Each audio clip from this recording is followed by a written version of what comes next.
हमारे आज की इस कहानी जो कि एक सच्ची घटना पर आधारित है और कहानी लिखी जाती है 1970s के समय में, जहाँ पता चलता है कि बहुत सारी लड़कियां बिना किसी वजह गायब हो रही होती है, जिसके बारे में उनके पेरेंट्स को कोई आइडिया नहीं होता है और पुलिस को भी कोई कंप्लेंट नहीं मिल रहा होता जिसके बेसिस पर वो इन्वेस्टिगेशन कर सके।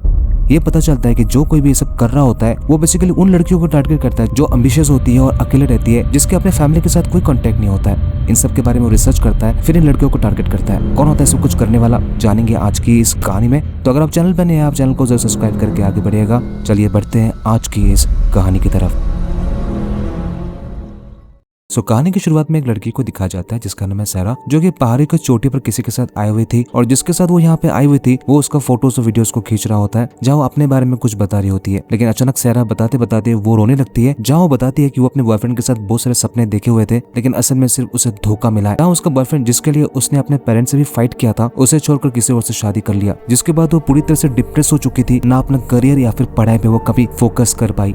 अब हमें ये दिखाया नहीं जाता है कि बेसिकली कौन उसका फोटो खींच रहा होता है, लेकिन ये पता चलता है कि जो कोई भी है उसके बाल बहुत बड़े हैं। ये हम जानेंगे आगे की इस कहानी में, जहाँ सारा ये सब कुछ बता रही होती है। तभी वो जो शख्स होता है उसके करीब जाता है, उसके गले को पकड़ने लगता है। अब ये सब कुछ सारा के थोड़ा सा कैजुअल लग रहा था, पहले वो हंस के सब कुछ इग्नोर करे थी, लेकिन पता चलता है कि वो सीरियस हो चुका है और फिर सारा ये सब देखते हुए वहाँ से जान बचाकर भागने लगती है। पता चलता है कि ये वो किलर है जो कि इसी तरह से लड़कियों को पहाड़ों की चोटी पर ले जाता है और दौड़ा दौड़ा कर मारता है।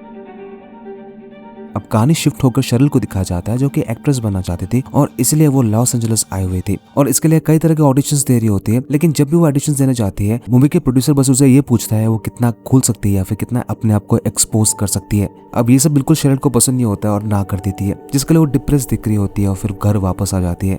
घर वापस आते हैं, उस घर का लैंडलॉर्ड जो हमेशा उससे लाइन मारने की कोशिश करता है, जिसे वो इग्नोर करने की कोशिश करते हैं, लेकिन क्या ही कर सकती है। तभी शर्ल को कॉल आता है अपने एजेंट हेलन की तरफ से, जो बता रही होती है कि अगर वो ऑडिशंस में अच्छा नहीं कर पा रही है तो कोई प्रॉब्लम नहीं है, क्योंकि 2 हफ्ते के अंदर एक डेटिंग शो होने वाला है जो कि लाइव टीवी पे दिखाया जाएगा, उसमें वो चाहे तो काम कर सकती है और यहाँ पे उसे कुछ करना नहीं होगा, बस वो हाईलाइट बनी रहेगी और उसके ऑपोजिट 3 आदमी होगा जो उसे बस कैजुअली चुनना है। तो इससे फेमस हो जाए तो फ्यूचर में जरूर उसे ब्रेक मिल जाएगा। अब ये ऑफर शर्ल को पसंद आ जाता है, क्योंकि इसमें दिखाने की कुछ बात नहीं है, अगर इससे उसे कुछ पब्लिसिटी मिल जाए तो बुराई क्या है। जिसके बाद शर्ल इसके लिए हाँ कह देती है। फिर एमी को दिखाया जाता है, जो कि 17 साल की एक लड़की होती है जो बेघर और बेसहारा होती है। अपने कुछ सामानों को लेकर वो इधर उधर घूमती रहती है, जब मन किया वो सो जाती है, जब वहाँ से भगा जाता है तो कहीं और चली जाती है, जब भूख लगे तो कहीं पे घुसकर वो चोरी कर भागने लगती है और इसी तरह से एमी अपनी जिंदगी काट रही थी। इसके बाद शर्ल को दिखाया जाता है, जो कि शो के लिए बिल्कुल रेडी थी और अभी अभी वो लाइव होने वाला है, जहाँ इस डेटिंग शो को देखने के लिए कुछ लोग भी वहाँ पे आए हुए थे और फिर ये शो शुरू हो जाता है। जिसके बाद 3 बैचलर को दिखाया जाता है जो कि इस शो में हिस्सा लेने वाले थे और एक एक का इंट्रोडक्शन हो रहा होता है जो अपने बारे में बता रहा होता है। लेकिन जब बैचलर 3 की बारी आती है, जो अपना नाम रूडनी कहता है, उसे देखने के बाद उसी ऑडियंस में से एक लड़की जिसका नाम है लौरा देखकर बिल्कुल विचलित हो जाती है, जैसे कि मानो उसे कुछ याद आ रहा होता है और इसके बारे में सोचकर वो कांपने लगती है। और ये सब कुछ जुड़ा होता है उसकी बेस्ट फ्रेंड एलिसन के बारे में, जहाँ उसके साथ एक किस्सा जुड़ा हुआ है। अब लौरा दूर से रूडनी को देखकर इतनी टेंस हो जाती है कि वो उस शो को छोड़कर वहां से चली जाती है और फिर अपनी गाड़ी में बैठकर जल्दी से स्मोक करने लगती है और याद करने लगती है कि 3 साल पहले एक्चुअली में क्या हुआ था, जहाँ पता चलता है कि वो अपनी बेस्ट फ्रेंड एलिसन और कुछ दोस्तों के साथ एक बीच में घूमने गई थी। तभी ये लड़का रूटनी वहाँ पे आ चुका था अपने कैमरे के साथ और अपनी मीठी मीठी बातों से उसके दोस्त को पटा लिया था। लौरा को ऐसा लग रहा होता है कि उसे अपने दोस्त को अपना पर्सनल स्पेस देना चाहिए, जिसके बाद वो वहाँ से चली जाती है। लेकिन इसके बाद लौरा अपनी बेस्ट फ्रेंड को कभी नहीं देखी, जिसके कुछ दिनों के बाद उसकी दोस्त की लाश बरामद हुई थी बीच के एक होटल रूम से, जिससे ये साबित हो जाता है कि यही वो लड़का है जो कि सारा जैसे लड़कियों को पहाड़ियों में जाकर या फिर कहीं और जब भी मौका मिलता है उन्हें पटाकर मजे लेता है, फिर उन्हें मार डालता है। ये सब लौरा को अचानक याद आ चुका होता है और ये सब सोचकर वो रो रही होती है। इसके बाद एक बार फिर से एमी को दिखाया जाता है, जहाँ वो कहीं पे अकेली बैठी हुई थी और बैठकर सुट्टा फूक रही होती है। तभी वो देखती है कि वहाँ पे कोई आ चुका था और उसके फोटोज वगैरह खींच रहा होता है। बिल्कुल हमें ये समझ में आ चुका होता है कि वहाँ पे रूडनी पहुंच चुका होता है, जिसे देखकर एमी उससे पूछती है कि वो इस तरह के फोटोज क्यों खींच रहा है, जिसके जवाब में रूडनी हर लड़की को जो जवाब देता है एक बार फिर से एमी को बताता है, जहाँ वो कहता है वो किसी फोटोग्राफ कॉन्टेस्ट में भाग लेने वाला है और उसके लिए उसे सब्जेक्ट की तलाश है फोटोग्राफ्स खींचने के लिए और उसे लगता है कि एमी बहुत ही खूबसूरत है और उसके लिए बिल्कुल परफेक्ट है।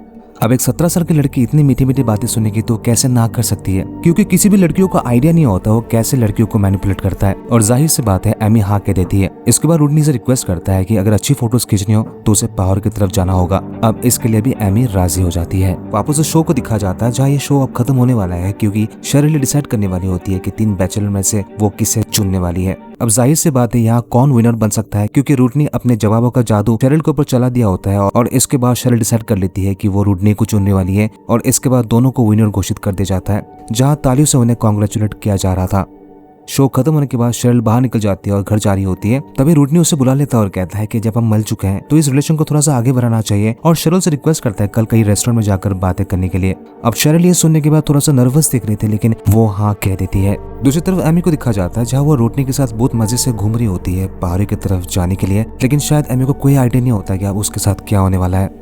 जहाँ पहाड़ी की चोटी तक पहुंच चुका होता है, रूटनी एमी से कहता है कि थोड़ा सा पोज वगैरह देने के लिए, क्योंकि अब वो फोटो खींचने वाला है। जिसके बाद कई फोटोज खींचने के बाद रूटनी एमी से रिक्वेस्ट करता है कि वो आसमान की तरफ देखते रहे, जहाँ से उसे अच्छा स्कोप मिलेगा और फोटोज भी अच्छे आएंगे।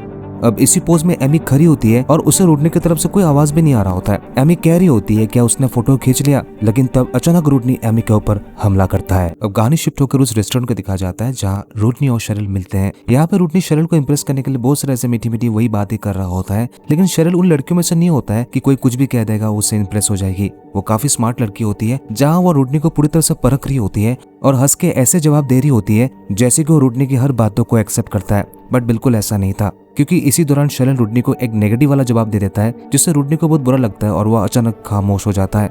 शेरिल को ऐसा लगता है कि शायद उसने कुछ गलत बोल दिया और फिर समय हो जाता है यहाँ से निकलने का। शेरिल रूटनी से कहती है कि वो बाद में उससे कांटेक्ट जरूर करेगा। जिसके बाद उस रेस्टोरेंट से बाहर निकलते हुए वो अपने गाड़ी की तरफ जा रही होती है और रात का समय होता है, जहाँ शेरिल नोटिस करती है कि रूटनी उसका पीछा कर रहा होता है। शेरिल को कुछ समझ नहीं आ रहा होता है कि वो ऐसा क्यों कर रहा है। जिसके बाद वो जल्दी से गाड़ी की तरफ पहुंच जाती है और जैसे वो गाड़ी का दरवाजा खोलने वाली होती है, रूटनी वहां पहुंच जाता है और उसे कहता है कि उसने अपना फोन नंबर देना भूल गया है। शेरिल को जवाब होता है वो बस 24 घंटे पहले उससे मिली है और उसे कोई आइडिया नहीं वो कैसा इंसान है और इसलिए वो फोन नंबर नहीं देगी।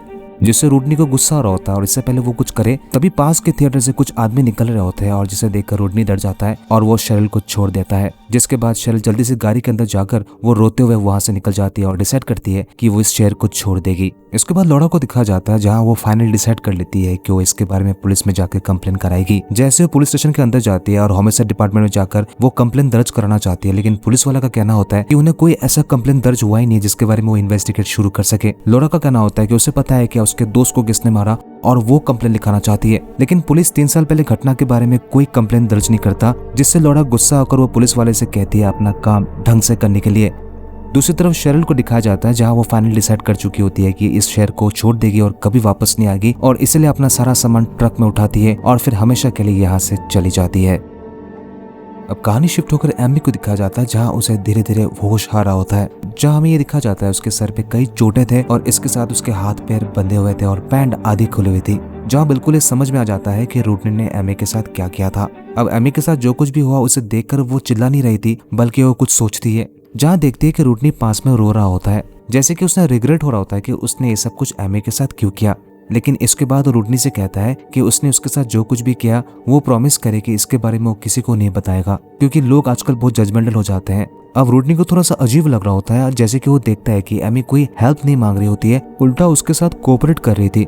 जिसके बाद एमी रूटनी से रिक्वेस्ट करता है कि वो उसे वही छोड़ दे जहाँ से वो उसे ले आया था, जिससे रूटनी एग्री करता है और उसके हाथ पैर के रस्सी खोल देते हैं और पहाड़ी की चोटी से नीचे आते हुए वो गाड़ी के अंदर बैठ जाते हैं।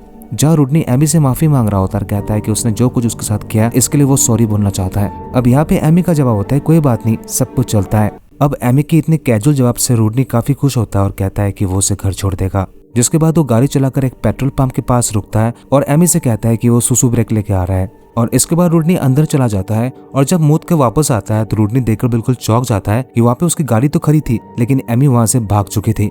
जहाँ रूटनी एमी को ढूंढ रहा होता है कि इतनी जल्दी वो कहाँ जा सकती है, लेकिन तभी रूटनी को कुछ आवाज सुनाई देता है जो कि पुलिस के हॉर्न के थे और सभी पुलिस वहाँ पे पहुंच चुके होते हैं उसे अरेस्ट करने के लिए। पास ही के एक रेस्टोरेंट में जहाँ पे एमी छुपी हुई थी और सब कुछ देख रही होती है और उसी ने अंदर जाके पुलिस को कॉल किया था रूटनी को पकड़वाने के लिए। जहाँ एमी देखती है कि सब पुलिस वाला मिलकर रूटनी को कसकर पकड़ता है, उसे हैंडकफ लगाता है और उसे वहां से लेके जाता है। ये सब देखकर एमी काफी खुश होती है और फाइनल रोने लगती है और सीन यही कट जाता है।